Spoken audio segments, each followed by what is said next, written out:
อ๋อตอนค่ำเราก็สิเฮ็ดอีกพี่น้องเอ้ยเราก็สิเฮ็ดอีกจักน้อยหนึง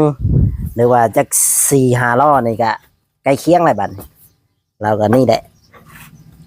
เราก็ถมไปพี่น้องเอ้ยเนาะอืมหมอจะป้านี่ใช่มันยังหายบอกค่อยก่อนบอดมันหายอ่ะนะ ได้หอย หอยไว้อยู่ข้างห้องน้ำ โดย โอ้หอยไว้ข้างห้องน้ำเขาเอาไปซ้ำพี่น้องเลย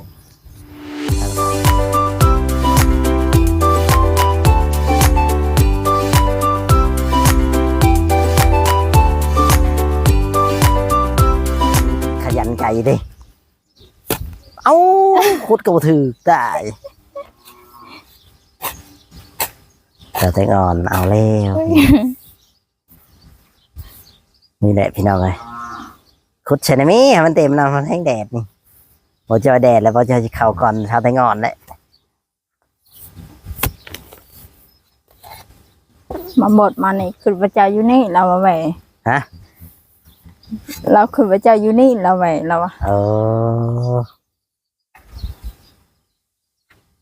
คิดว่าเขาอยู่นี้แต่จริงคนบริยูเนาะ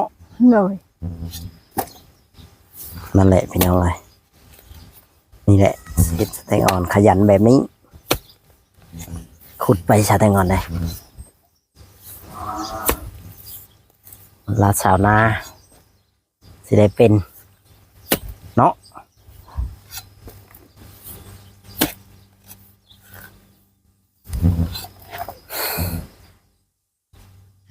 นี่ใส่ตรงนี้นี่ก็พอเลย รถเขาหลักไว้ ฮะ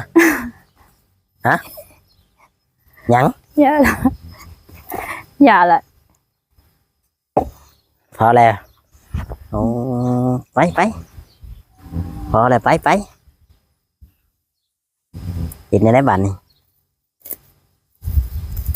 กันหัวก็เป็นยาชาหัวก็มีเนี่ยล้างบัด ล้างเลยดิ ฮะ ล้างแล้ว แต่ว่าบ่ได้ล้างหัวจักเทื่อได้นี่เนาะถ้า อาจ บ่ จะ มี ล้างมันนี้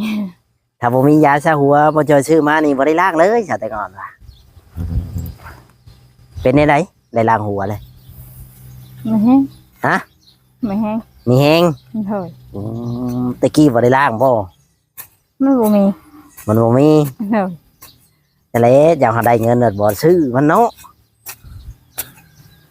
มันบ่พอได้ซื้อบ่ โดย อ๋อมันบอกพอได้ซื้อได้พี่น้องเลยแล้ววะไปเคลียร์ตอนนั้นเลยยังไง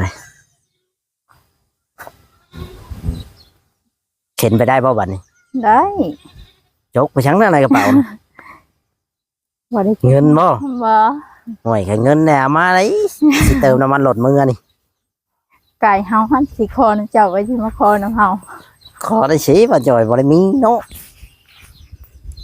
เจ้าไปทำงานเนี่ยไป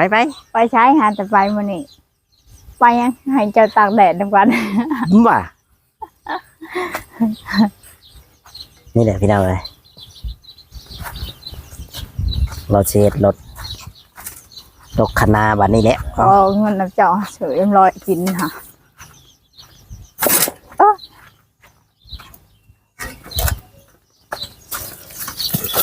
พวกพี่น้องเอ้ย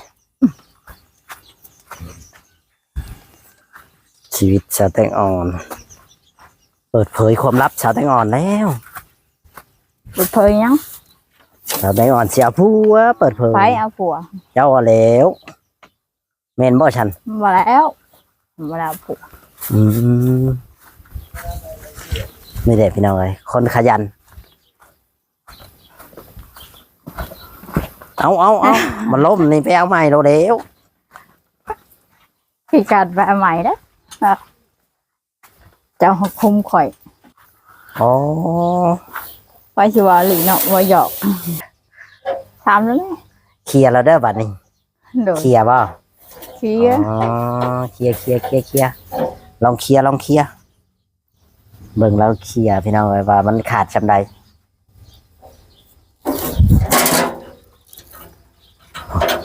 รถใหญ่นะเรามีเฮือนจอดรถได้พี่น้องเอ้ยหมอจอยยังบ่ได้มีเฮือนจอดรถแบบนี้ชาวแตงอ่อนมีเฮือนจอดรถนี่ได้จอดรถเข็นนี่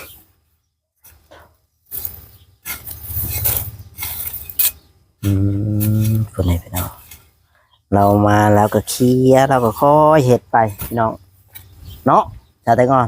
โดย ค่อยเห็ดไป แต่ว่าเตียงนี้เดี๋ยวไม่ตู้เพิ่นก็มาเอาเพิ่นก็บ่หกเลยพี่น้องเพราะว่าไม่ตู้เพิ่นสิมาเอาอยู่เพราะว่าเตียงแล้วตะกี้ว่าสิลื้อแล้วก็เลยจ้างเพิ่นเก็บไม้เก็บสังกะสีออกไปพี่น้องเนาะก็เลยได้จ้างเพิ่นนั่นแหละเพราะว่าชาวไต้งอนก็เก็บช่วยกันคือกันพี่น้องเพิ่นก็เก็บเศษไม้เศษตอกเพิ่นก็เฮ็ดกินน้ำมาแหละเพราะว่าอันนี้ก็เลยจ้างแม่ตู้เพิ่นกับผู้ใดคนหนึ่งนะ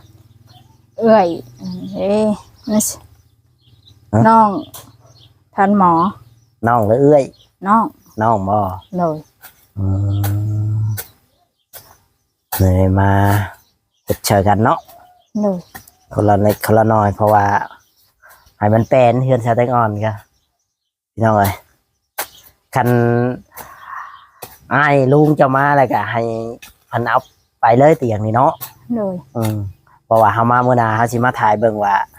เพิ่นเอาไปแล้วบ่หรือว่าจังไดมั่นใจบ่เพิ่นสิเอาไปนะ มั่นใจเพิ่นมาเชียร์ไปเด้ อ๋อคิดว่าบ่มั่นใจดอกมั่นใจได้ให้ชาวไต้งอนตัวข่อยไม่ตู้เพิ่นสิเอาไปอยู่พี่น้องเอ้ยก็เว้าหยอกนี่แหละไว้เพิ่นสิเฮ็ดเทือนครัวมื้อนี้แล้วก็เอาแขนหม้อแขนหยังเนาะปาไว้อยู่นอกขยันกันยาย คนก็หลักไปหม้อก็ได้พี่น้องเอ้ยจักซำใดคนหลักฮอดหม้อต่อไปนี่เขาหลักชาวไต้งอนไปแม่นว่าชาวไต้งอน บ่แม่น คิดว่าชาวไต้งอนหลักนี้แต่เมื่อวานนี่ได้คือบ่บอกว่า ว่าโทรหาใจจะบ่หับ โทรหาหึงปานใดอีกเด้อ ตอนเช้าหั่นเด้ ชาวไต้งอนเพิ่นก็ดุมันคิดว่าเราไปใช้เราก็อยู่เนาะเราก็บ่ได้หนีไปเสียดอกมื้อนี้ก็ถือว่าเราก็พักผ่อนเราก็เมื่อยแล้วเนาะ โดย เปลี่ยนวันพี่น้องเอ้ยเว้นวันไปเราก็ได้ย้อนว่าขยันนี่แหละเห็นอะไรเนี่ยคนขยันดีเลยชาวไต้งอนเฮ็ดไปคอยเฮ็ดไปหมอก็เสียไปช่างก็เสียระวังเตาจะเสียอีกได้บัดนี้ ให้เขาเอารถแล้วก็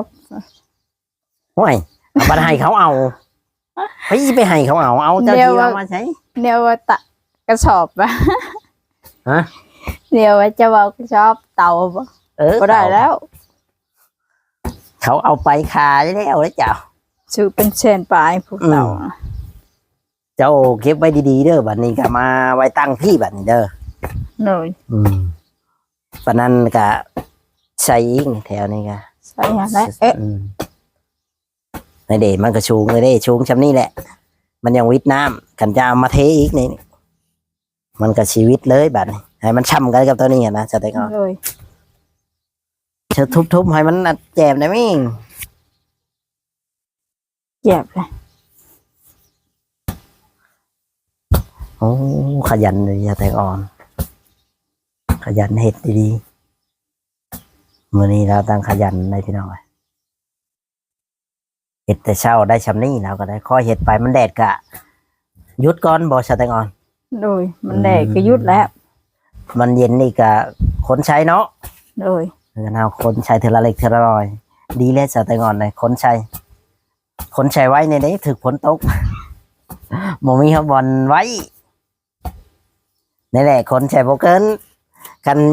คนใช้อีกกับบ่เกิน7-8 ล้อดอกไปนี่เต็มมันนี่7-8 ล้อพอดีวันนี้ท่านเจ้าคนใช้เนาะ โดย สิคนต่อบ่วันนี้หรือว่าหยุดก่อน หยุดก้อนมาไหมมันหอน มันฮ้อนบ่ตอนแรงยังสิตอนค่ำๆสิคนอีก โดย อ๋อตอนค่ำเราก็สิเฮ็ดอีกพี่น้องเอ้ยเราก็สิเฮ็ดอีกจักน้อยหนึงหรือว่าจัก4-5 ล้อนี่ก็ใกล้เคียงแล้วบัดนี้เราก็นี่แหละเราก็ถมไปพี่น้องเอ้ยเนาะหมอจะป้านี่ใช่มันยังหายบอกค่อยก่อนบอดมันหายนะ ได้หอย หอยไว้อยู่ข้างห้องน้ำ โดย โอ้หอยไว้ข้างห้องน้ำเขาไปซ้ำพี่น้องเลยทางสาวแตงอ่อน เขาไปหมอแล้ว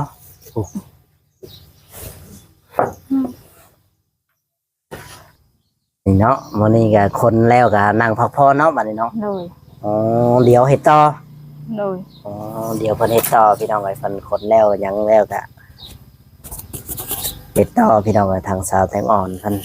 นี่แหละเอามะม่วงมาได้ใช้แถวแตงอ่อนนี่ ไปเอาให้ ไปเอาให้นะ ทาง อ๋อ ผู้เคยได้กินน้ำกันเท่านั้นเพิ่นเอาให้เคย เพิ่นให้จะไว้กิน โดย อืม มาแต่ดำนาวานนี่เพิ่นก็ให้แหวะเอาน้ำเพิ่น อืมเอาให้จะกินเนาะ โดย พอได้กินพี่น้องเลยนี่แหละขันทมนั่นแล้วก็ว่างก็เก็บหญ้าเก็บยุงนี่เลยเนาะ โดย นั่นแหละเห็ดไปจะแต่งอนเลยเจ้า มันใหญ่สะอาดสะอ้านเฮือนเฮาสายน้ำสายหยังก็ได้เลยไว้อันนั้นต่อไปเจ้ากับพญายามเก็บกวดน้ำให้มันแปลนคอไก่พะนันต้องเอาไปทิมบ่ มาแล้วไว้ให้ไก่นอน ไว้ให้แกนอน โดย โอ้คิดว่าจะเอาไปทิม ไปถิ่มไฟที่เห็นให้ โอ้ไปทิมผมมีคนเห็นให้เนาะ โดยอันนั้นก็น้องเคยเห็นให้ น้องเคยเห็นให้พะนั้นมันโมเมนต์คอไก่แล้ว แต่มูล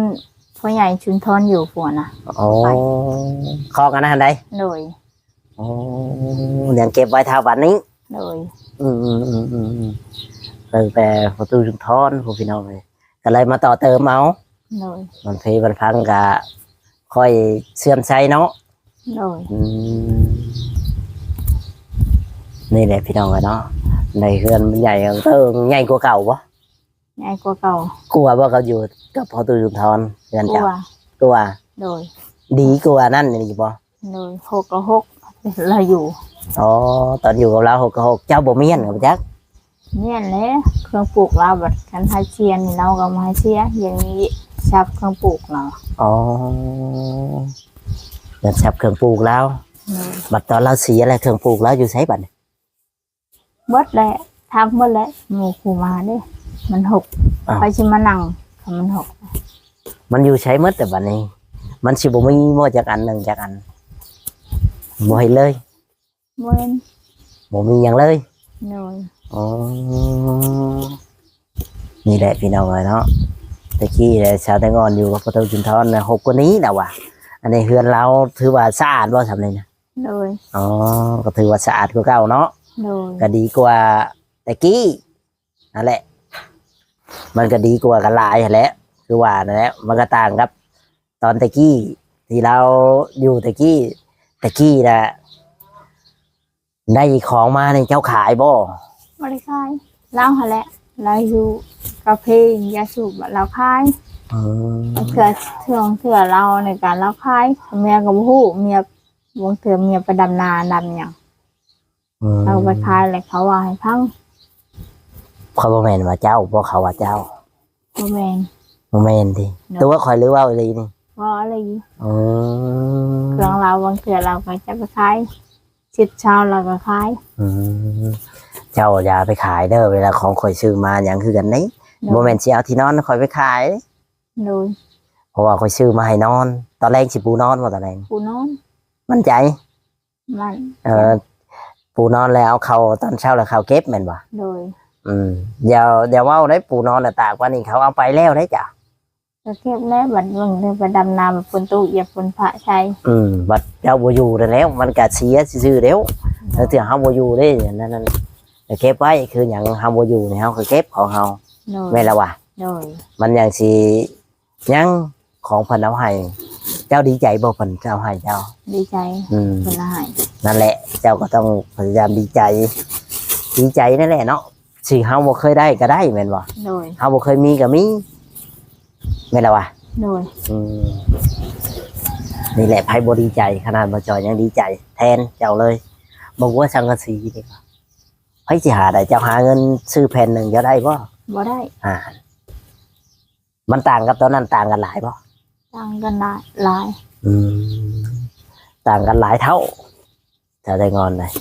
นี่แหละ คนที่เพิ่นแพงกับมีเจ้าดูมันขยันเพิ่นกับแพงแม่นละวะ โดย ไผบ่แพงเนาะคนดูคนมันแต่คนขี้ข้านเห็นนี่เขาก็บ่มักแม่นละวะ โดย ขี้ข้านไปเว่าพื้นคนอื่นไผก็บ่มักขันนี้เฮาเฮ็ดแป้งมัวแงม เนาะ โดย มีก็กินบ่มีแล้วก็ยาเอาก็บ่อันนั้นอีกเนาะสาวแตงอ่อน โดย ได้ก็กินบ่ได้แล้วก็ยาจำเฮาหาได้ตามเหือตามแห้งแม่นล่ะวะ โดย เจ้าอยากได้หลายคือหมู่ก็บ่ได้เจ้าแห้งเจ้าชำนี้แห้งคนเดียว โด ก็ ย ชำเจ้าเฮ็ดได้แล้ววะ โดย คือเพิ่นไปสองคนเพิ่นก็ได้หลายกว่าเจ้าแม่นล่ะวะ แม่น เจ้าคนเดียวมันอยากได้หลายกว่าสองคนมันเป็นไปได้บ่ซะ บ่ได้ น่านี่แหละมันเป็นไปบ่ได้เจ้าเฮ็ดหยังก็เบิ่งเอานะพยายามขอเฮ็ดไปเฮ็ดชำแห้งเฮามีกินก็ชำเฮาเฮ็ดได้เฮากินเกินโตเฮาก็บ่ได้แม่นล่ะวะ หยังคือกันแต่ก่อนเลยถ้าเกินโตเฮาหลายก็บ่มีเฮาบ่มีสิกิน โดย เนาะ โดย นี่แหละพี่น้องกันเนาะเฮาก็มาคุยกับสาวแตงอ่อนก็โดนเติบเลยพี่น้องกันเนาะคลิปนี้ทั้งบ่จอยก็บ่มีหยังหลายพี่น้องขอบคุญขอบคุณผู้รักผู้ใหญ่หรือว่าแม่ฮักเนาะหลายท่านหลายคนที่เข้ามาดูมาชมช่องบ่จอย Channel ให้เป็นกำลังใจบ่จอยเรื่อยมาเนาะแล้วก็เบิ่งคลิปบ่จอยแล้วก็มาถ่ายสาวแตงอ่อนเนี่ยเขาเบิ่งตลอดมาให้กำลังใจตลอดก็ขอขอบมกขอบใจ FC ทุกท่านทุกคนตั้งแต่ต้นจนจบเลยพี่น้องเนาะเพิ่นก็บ่เคยปาเคยทิมบ่จอยเพิ่นก็เบิ่งคลิปเรื่อยมาพี่น้องถึงว่ายอดไลค์ยอดวิวบ่จอยบ่หลายบ่จอยก็ดีใจที่ว่า FC ยังได้เบิ่งได้ชมเนาะบ่จอยก็เฮ็ดเต็มที่ตามที่บ่จอยเฮ็ดได้พี่น้องเอ้ยเนาะ จำบ่จอยเฮ็ดได้อะไรบ่จอยกับพยายามเฮ็ดให้ดีเนาะก็ถือว่าขอบคุญขอบคุณ FC ทุกท่านทุกคนที่ติดตามรับชมเนาะตั้งแต่เริ่มเฮ็ดจนเท่าปัจจุบันนี้พี่น้องเอ้ยขอบมกขอบใจหลายๆคนเนาะที่มาดูมาชมช่องบ่จอย Channel ก็ฝากเป็นกำลังใจให้แน่พี่น้องเอ้ยเนาะโอเคพี่น้องเอ้ยคลิปนี้ก็สิบ่มีหยังหลายทางบ่จอยขอจบคลิปไว้ก่อนพี่น้องเอ้ยเนาะสวัสดีและสบายดีสวัสดีโอ้ย